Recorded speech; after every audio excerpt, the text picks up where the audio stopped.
Cerita berlatar pada tahun 1915 di Norwegia dengan memperlihatkan dua orang remaja bernama Erling dan Ivar yang dikirim ke penjara remaja bernama Bastoy, di mana penjara Bastoy ini terletak di sebuah pulau terpencil yang jauh kemana-mana, sehingga sangat kecil kemungkinan seorang tahanan bisa melarikan diri dari tempat tersebut. Diketahui kalau Erling dan Ivar ini adalah pelaut yang ditangkap karena memburu paus yang dilindungi, dan mereka akan dididik di penjara ini yang berisikan banyak remaja-remaja yang juga bermasalah seperti mereka. Sebelum ditempatkan di asrama, kedua remaja itu dibawa menghadap kepada penanggung jawab asrama yang dikenal tegas dan kejam bernama Breton.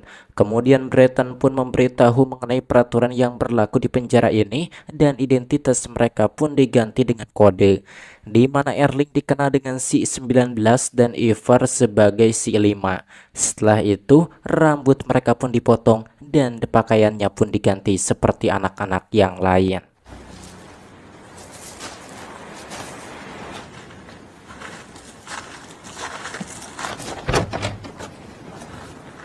Kemudian sesudah itu karena Erling si 19 terlihat sangar dan juga diduga pernah melakukan pembunuhan, akhirnya dia dipanggil oleh kepala penjara bernama Bestirer Hakon, di mana Erling pun mendapat peringatan bahwa selama berada di Bastoy dia harus bersikap baik dan mematuhi seluruh peraturan. Selain itu, Bestirer juga menugaskan seorang tahanan kepercayaan bernama Olaf yang dikenal sebagai si 1 untuk mengawasi Erling si 19. Setelah itu Erling si 19 dibawa keluar dari sana oleh Breton. Istri Bestirer yang bernama Astrid sangat tidak setuju dengan keberadaan Erling di penjara ini, karena terlihat dari sikapnya kalau anak itu akan membuat penjara ini kacau. Namun Bestirer berusaha menenangkan istrinya itu kalau semuanya akan baik-baik saja. Lalu keesokan harinya, seperti rutinitas yang sudah berjalan bertahun-tahun, seluruh tahanan dibariskan untuk menerima pembagian tugas, di mana sebagian dari mereka ditugaskan ke ladang untuk menanam dan merawat sayuran. Sementara pada hari itu Erling si 19 mendapat tugas membersihkan toilet dan ia ditemani oleh Olaf si 1. Dan biar lebih enak saya sebut namanya saja, tidak pakai si 5 atau si 19. Oke, lanjut. Saat berada di pantai, Erling mengatakan bahwa dirinya tidak akan lama berada di penjara tersebut. Mendengar itu, Olaf pun langsung memahami maksud dari ucapan Erling dan ia pun menjelaskan bahwa selama 6 tahun dirinya berada di Bastoy tidak pernah ada satupun tahanan yang berhasil melarikan diri dari Bastoy. Dan Olaf menambahkan bahwa satu-satunya kemungkinan untuk kabur hanyalah menggunakan sebuah perahu yang tersimpan di sebuah gubuk tidak jauh dari area penjara. Namun gubuk itu selalu terkunci dan menjadi area terlarang bagi para tahanan. Mengetahui hal tersebut, Erling justru semakin tertarik, lalu dirinya pun pergi untuk memastikan kebenarannya. Sesampainya di gubuk, dia mendapati bahwa perahu tersebut memang benar ada. Dan ketika Erling berusaha mau membuka gemboknya, dia ketahuan oleh Astrid, istri sang kepala penjara. Hingga tak lama kemudian beberapa penjaga pun langsung mengepungnya. Akibat tindakannya itu, si Erling pun langsung menerima hukuman berupa cambukan.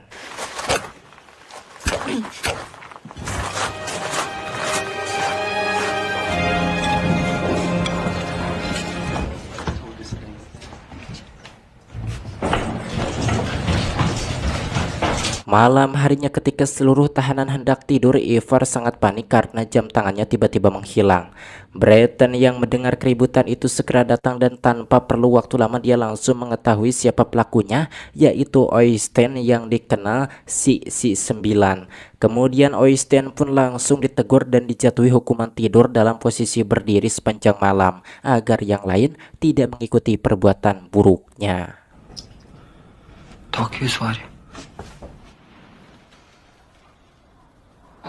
Keesokan harinya ketika Erling hendak membersihkan diri, dia dihalang-halangi oleh Øystein, membuat Erling sangat marah dan langsung memberinya pelajaran. Lalu saat di kelas, Erling disuruh membaca oleh guru di penjara itu.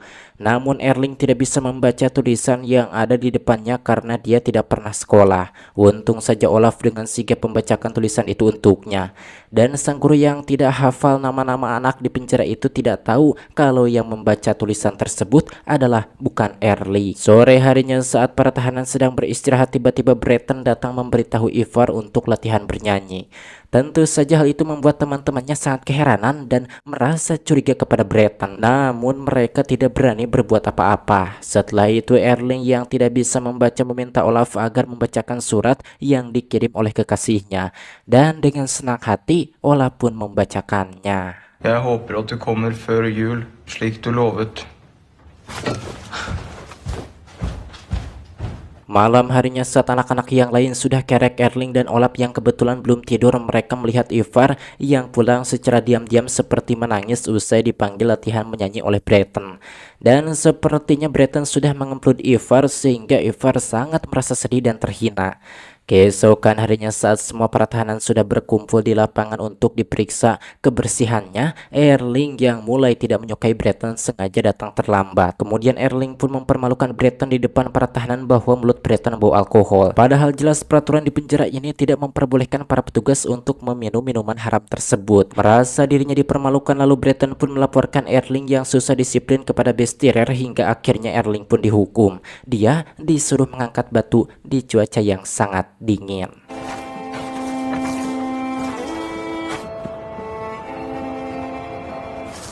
Ser ni då? Precis som ditt beteende i morse. Här lär man bestyrer.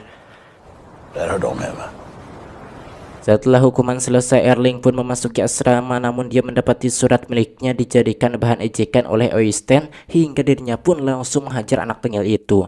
Dan Olaf pun berusaha melerai mereka. Akibat perbuatannya, Erling, Øystein dan juga Olaf yang mencoba melerai mereka dijatuhi hukuman. Keesokan harinya mereka dibawa ke hutan untuk menebang pohon-pohon besar yang nantinya akan digunakan sebagai kayu bakar. Dan saat sedang memotong batang pohon, Erling dan Øystein dengan sengaja mematahkan gergaji yang mereka gunakan lalu menyembunyikan potongannya, sepertinya mereka merencanakan sesuatu. Seiring berjalannya waktu dan seiringnya mereka bekerja bersama, kini hubungan di antara ketiganya perlahan berubah. Terlihat Erling dan Olaf mereka semakin akrab dan sering berbagi cerita tentang pengalaman mereka hidupnya masing-masing. Keesokan harinya mereka kembali ditugaskan menebang pohon dan cuaca semakin buruk, hujan turun lebih deras. Lalu saat waktu istirahat mereka pun hanya diberikan makanan sisa para tahanan lain yang ditaruh di ember. Namun mereka tetap memakannya karena sangat lapar. Kemudian di situ Øystein pun mengambil jamur beracun lalu menyembunyikannya. Malam harinya Erling dan Øystein pun pura-pura izin ke toilet. Kemudian mereka melapisi sebagian mata gergaji menggunakan perban agar nanti tangan mereka tidak terluka saat nanti menggunakannya. Setelah hukumannya selesai, terlihat kini mereka bertiga pun kembali menjalani tugas yang wajar seperti para tahanan yang lain. Lalu saat itu Olaf meminta jika memang Erling berniat melarikan diri, setidaknya bersabar sampai ia sendiri bebas agar mereka bisa bertemu kembali di luar penjara. Sementara itu Ivar yang ketakutan dipanggil oleh Breton, dia sengaja melukai tangannya. Melihat tangan Ivar terluka, Olaf dan Erling pun segera membawanya ke klinik penjara. Dan saat perawat sibuk menangani luka Ivar, diam-diam Erling mengambil kunci cadangan yang berada di ruangan tersebut. Malam harinya Erling dan Øystein kembali bertemu di toilet. Lalu keduanya pun sengaja memakan jamur beracun agar mereka sakit dan dibawa ke klinik. Beberapa jam kemudian mereka pun keracunan, lalu keduanya pun segera dilarikan ke klinik. Setelah kondisi mereka ditangani dan lampu klinik dimatikan, Erling pun segera bangun dan membangunkan Øystein, mengajaknya pergi secepat mungkin karena ini adalah waktu yang tepat. Namun karena kondisi Øystein masih sangat lemah dan kesadarannya belum pulih sepenuhnya, hingga akhirnya Erling pun melanjutkan rencananya seorang diri. Namun tanpa disadari, Ivar yang sebelumnya juga berada di klinik diam-diam mengikuti Erling dan memohon agar diizinkan ikut melarikan diri karena dirinya sudah tidak tahan berada di tempat terkutuk ini. Namun Erling tidak mengizinkannya karena jika ketahuan resikonya sangat berbahaya. Disebabkan kecewa, Ivar akhirnya melaporkan pelarian Erling kepada Breton. Hingga tak lama kemudian beberapa orang petugas pun segera bergegas menuju gubuk. Namun Erling sudah lebih dulu meninggalkan pulau menggunakan perahu.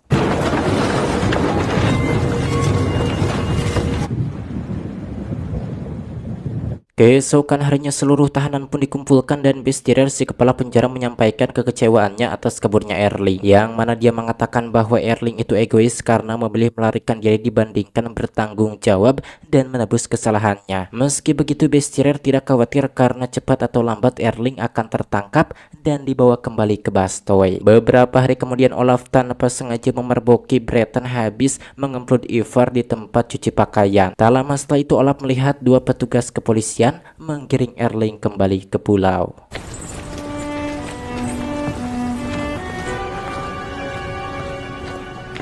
Karena sudah berani melarikan diri, Erling pun akhirnya dijatuhi hukuman dicambuk sebanyak 20 kali. Dan hukuman itu dijalankan oleh Olaf karena Olaf yang dianggap lalai menjaga kepercayaan yang telah diberikan oleh pihak penjara. Sätt, gör ordentligt.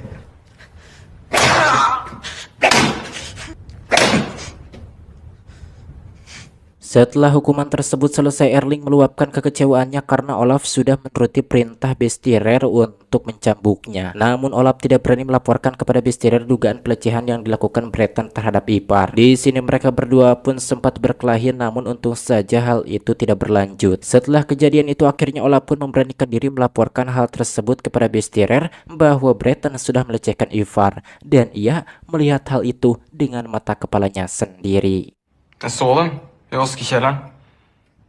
Det är förbjudet! Det han gör med Ivar! Atas laporan dari Olaf, akhirnya Bestirer pun menjauhkan Ivar dari Breton dengan menugaskannya bekerja di hutan. Namun ternyata hal itu tidak membuatnya tenang, karena di hutan Ivar justru didampingi oleh orang yang dekat Breton bernama Koto. Dan Koto yang sudah dibayar oleh Breton pun mengancam bahwa besok Ivar harus bekerja lagi di ruang cuci pakaian. Tentu saja untuk tidak diemplot lagi oleh Breton si biadab. Karena merasa tidak memiliki tempat aman dan tidak ada seorang pun yang benar-benar bisa menolongnya, akhirnya anak malang itu memilih mengakhiri hidupnya dengan menenggelamkan dirinya ke laut. Lalu saat sedang beristirahat, Erling yang baru menyadari kalau ternyata Ivar tidak ada, dia langsung mencarinya ke pantai. Dan di sana dirinya pun sangat terkejut karena menemukan Ivar yang sudah mengapung tak bernyawa. Kemudian Erling dan Olaf pun segera membawa mayat Ivar ke tepi. Setelah itu Bestirer pun langsung menyuruh semua tahanan agar kembali ke asrama. Hämta sjuksköterskan åt mig.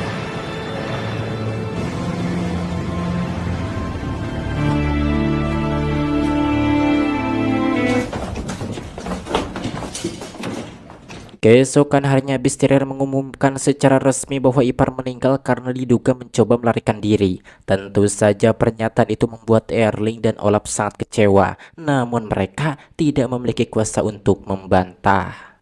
Och vi vet alla var han fick idén ifrån att fly. Gud har tagit honom till sig.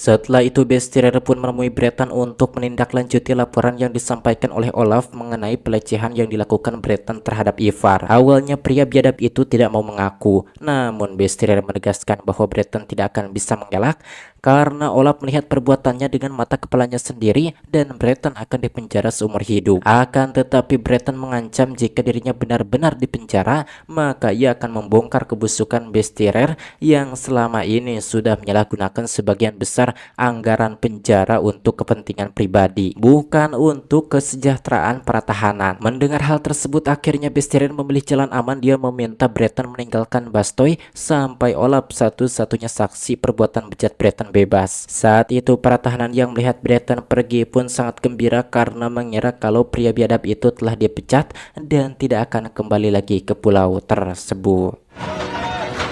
Var det för sig?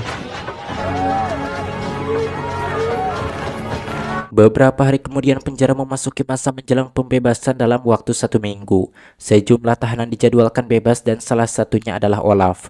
Menjelang pembebasan itu komite pusat datang ke Bastoy untuk memeriksa kondisi penjara dan keadaan para tahanan. Satu persatu mereka yang akan dibebaskan pun menjalani pemeriksaan kesehatan dan ditanyai mengenai pelajaran peserta pembinaan yang telah diterima selama di penjara. Ketika giliran Olaf, dia mendapati pertanyaan terkait kabar adanya pelecehan yang dilakukan Breton Breton terhadap Ivar.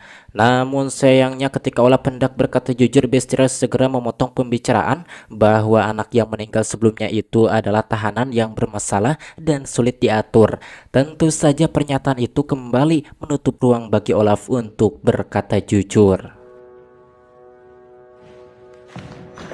Farväl.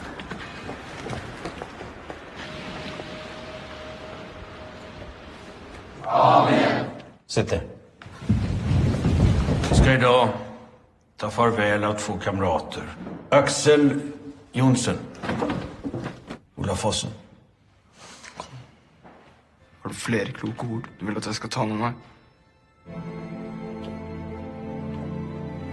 Waktu pun terus berlalu dan akhirnya hari pembebasan Olaf pun tiba. Namun saat hendak pergi dia sangat terkejut karena mendapati Breton, si pria biadab itu, kembali berada di Bastoy yang membuatnya sangat marah. Dan Koto mengatakan bahwa Breton sebenarnya tidak dipecat, ia hanya diperintahkan Besteirer untuk meninggalkan pulau sementara guna mengurus urusan di luar Bastoy. Mengetahui itu Olaf tidak bisa lagi menahan emosinya, ia berbalik dan langsung menghajar Breton.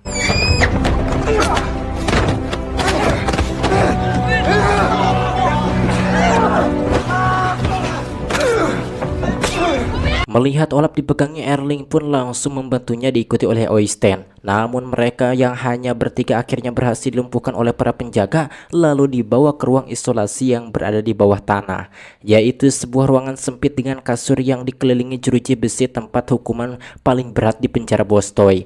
Tentu saja hal itu membuat mereka benar-benar sangat menderita dan Besteirer sangat menyayangkan atas tindakan Olaf karena Olaf sudah berbuat baik selama 6 tahun di penjara, namun dia malah menyanyiakan hari kebebasannya dengan memukul Breton. Akan tetapi Olaf tidak peduli karena kini dirinya sedikit lega setelah meluapkan emosinya kepada si cucunggik Breton.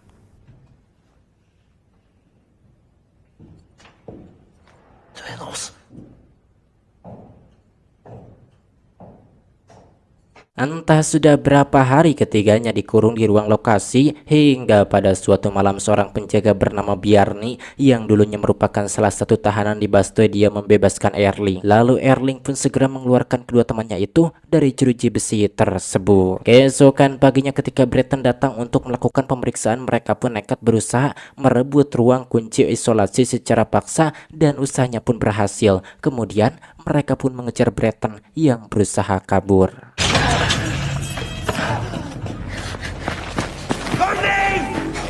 Peristiwa tersebut pun disaksikan oleh para tahanan lain yang saat itu sedang berkumpul. Melihat keberanian Olaf dan Erling, para tahanan lain pun akhirnya tergerak hatinya untuk melakukan perlawanan. Dengan memanfaatkan berbagai peralatan yang ada, mereka pun mulai melumpuhkan para penjaga. Sementara sebagian lainnya mereka memanfaatkan kesempatan itu untuk menjarah persediaan makanan yang ada di penjara.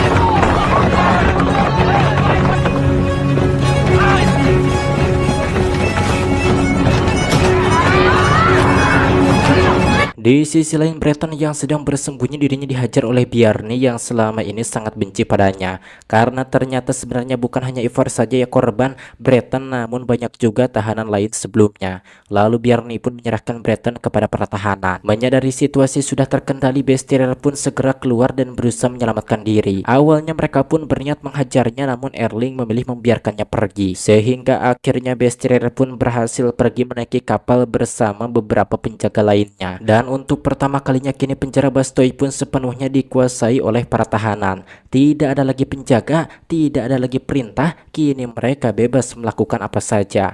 Kemudian mereka pun beramai-ramai menggantung Breton, si pria biadab. Namun entah kenapa saat itu Erling melarang mereka untuk membunuhnya. Han sier at vi skal la han brenne. C19.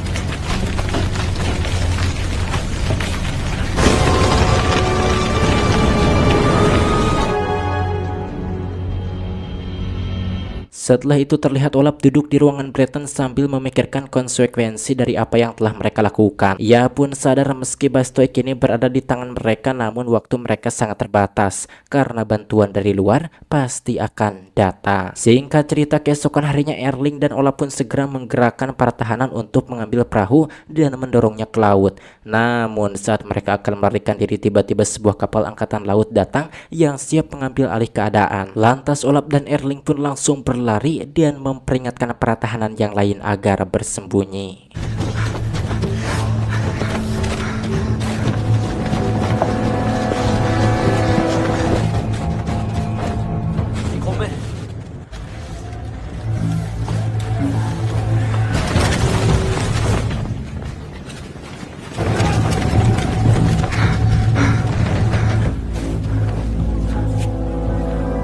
Namun sayangnya gerakan pasukan angkatan laut itu jauh lebih cepat dan jumlah mereka sangat banyak. Seluruh area pulau pun disisir dan satu persatu para tahanan berhasil ditemukan lalu dikumpulkan kembali di tengah penjara.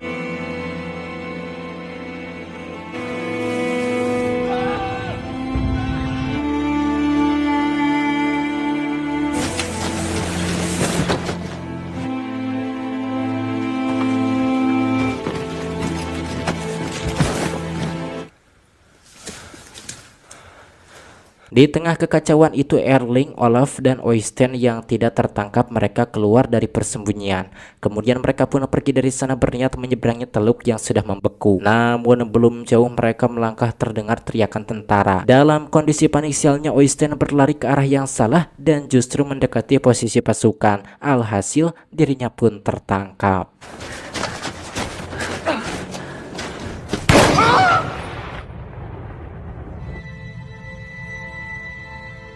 Sementara Erling dan Olaf berhasil sampai di teluk yang membeku, dan karena Olaf sudah tidak kuat berjalan, Erling pun menggendongnya sampai akhirnya mereka menemukan lapisan es yang tipis. Kemudian mereka pun merangkak dan Olaf pun berhasil melewati lapisan es yang tipis tersebut. Namun tidak dengan Erling, dia tergebros dan jatuh ke dalam air yang sangat dingin. Melihat itu, Olaf pun segera berusaha menariknya dengan sekuat tenaga.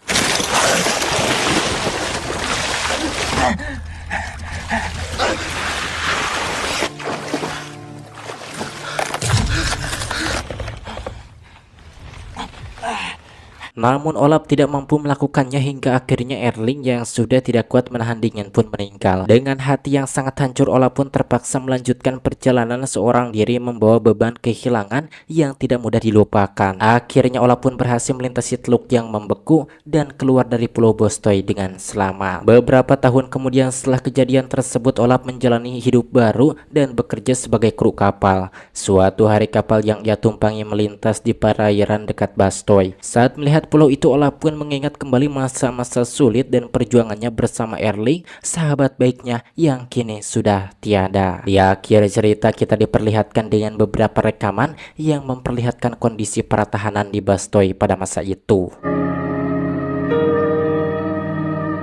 Dan film pun selesai. Menurut saya, pelajaran baik yang dapat diambil dari film ini adalah jika diberikan kepercayaan harus amanah, bukan seperti si Bestierer yang dipercayakan sebagai kepala penjara malah memanfaatkan anak-anak tahanan untuk bekerja demi keuntungan pribadi. Dan mereka tidak dididik sebagaimana mestinya sehingga terjadi pemberontakan. Bahkan lebih parahnya, Bestierer malah menggunakan anggaran bagi kesejahteraan para tahanan untuk kepentingan pribadinya, sehingga ia jadi melindungi si Breton yang salah karena kebusukannya tidak ingin terbongkar. Persis seperti di negara apa itu yang benderanya hampir mirip dengan Polandia itu. Oke, akhirnya saja saya Boy pamit dari Anda. Sampai berjumpa kembali di video selanjutnya.